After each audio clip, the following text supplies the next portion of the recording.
बदमाशों के हौसले काफी बुलंद हो गए हैं। 2 युवकों पर फायरिंग और मारपीट कर दी है इन बदमाशों ने और हमले में दोनों युवक घायल हो गए हैं। फिलहाल उनका इलाज जारी है। बताया जा रहा है कि जमीन कब्जे को लेकर उन सभी में विवाद हुआ और जिसके चलते बदमाशों ने उन पर हमला कर दिया। सिविल लाइन थाना इलाके की ये पूरी घटना बताई जा रही है। हमारे साथ हमारे संवाददाता सत्येंद्र जुड़ गए हैं। सत्येंद्र, बताइए इस पूरी घटना पे आपका क्या अपडेट है?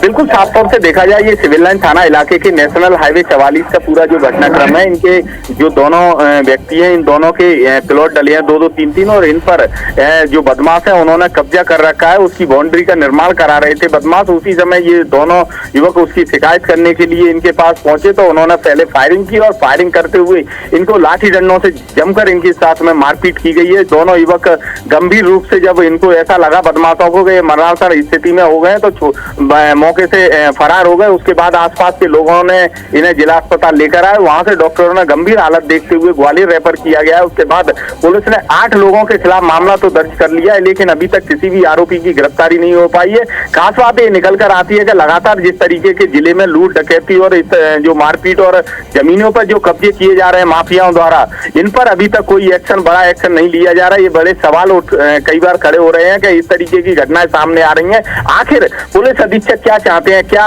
ये जो मुरैना जिला है इसको बिहार और जो जिस तरीके से उत्तर प्रदेश में जो गुंडा राज कायम किसी समय पर रहता था, वही अब मुरैना जिले में वही स्थिति निर्मित हो गई है कि जिस तरीके से लगातार, चाहे वो फायरिंग के मामले रहे हो, चाहे मेडिकल स्टोरों की घटनाएं रही हो, चाहे तमाम सारे जो घटनाक्रम है वो लगातार पिछले अगर 3-4 दिन की बात की जाए घटनाओं की, तो लगातार लूट डकैती और जिस तरीके से अर्थ फायरिंग या पथराव जैसे मामले लगातार सामने आ रहे हैं। तो उन पर कई सवाल खड़े हो रहे हैं। आखिर पुलिस आरोपियों को क्यों नहीं गिरफ्तार कर रही है? क्या कारण आ रहे हैं? और जिस तरीके से चूंकि जो जिस जमीन को लेकर ये विवाद सामने आया है, वो दोनों युवकों के जो व्यक्ति है उनके नाम है पूरी जमीन, और वो उन्हीं लोगों ने किसी से जो प्रॉपर्टी डीलर से ये जमीन खरीदी थी और उसके बाद वो वहाँ अपना मकान निर्माण कराना चाहते थे। लेकिन उससे पहले ही वहाँ जो बदमाश और जो दबंग लोग हैं उन्होंने आसपास उसके पूरे की बाउंड्री बनाने का प्रयास किया और उस पर कब्जा करने का।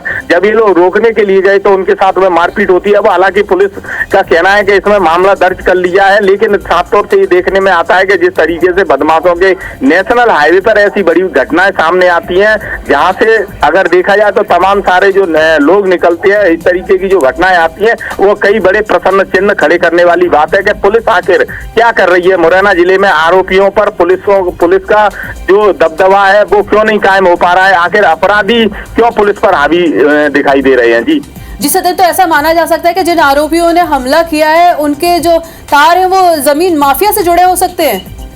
नहीं, बिल्कुल, जिस तरीके से देखा जाए ये कोई पहला घटनाक्रम नहीं है। इस तरीके के कई मामले आए हैं कि लोग अपनी छोटी छोटी पूंजी को एकत्रित करते हैं और लोग जब प्लॉट खरीदते हैं या जमीन खरीदते हैं और उसके बाद इस तरीके से जो दबंग लोग हैं वो कब्जे करते हैं और वो माफिया लगातार इस तरीके की घटनाओं को अंजाम देते हैं। उन पर ठोस कार्रवाई अगर होने लगे तो शायद है कि एक जो आम आदमी घर बनाने के लिए जमीन खरीदता है तो हो सकता है कि वो सुरक्षित वहां पर मकान बना सकता है। इस पूरी जानकारी के लिए आपका बहुत बहुत धन्यवाद।